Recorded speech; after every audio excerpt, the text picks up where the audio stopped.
Look, the populist revolt that has happened in so many Western nations, and it didn't really start here. You might say, if you look back to some of the characters in the American political scene in the 1960s and 70s, but Ronald Reagan was not a populist. He was a conservative. He had massive popular support, but he wasn't a populist in that sense. But you certainly seen the rise of this elsewhere in Europe, and and now very much so in the United States. So it's kind of a pan-Western phenomenon. I think they're very legitimate grievances. I think that that's part of the problem right now is that the elites are reaping what they have sown, and frankly, the words that are hurting them are the words they said themselves. So, I mean, you remember Hillary Clinton speaking of conservatives as as the deplorables. I mean, this is the condescension of the liberal elites as is massive.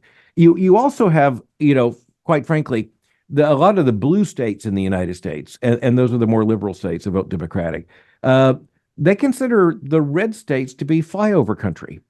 And so I live in the state of Kentucky, and when I'm on the coast in major metropolitan areas, frankly, they don't want Kentucky to have anything to say with the future of this country.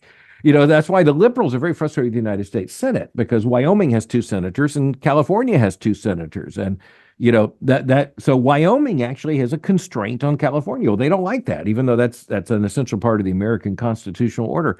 So this populism, look, a lot of it's unformed, and how it can be manipulated. And in the age of digital technologies and social media, it can be manipulated very fast. But I want to say a lot of those resentments are actually quite accurate in terms of their diagnosis.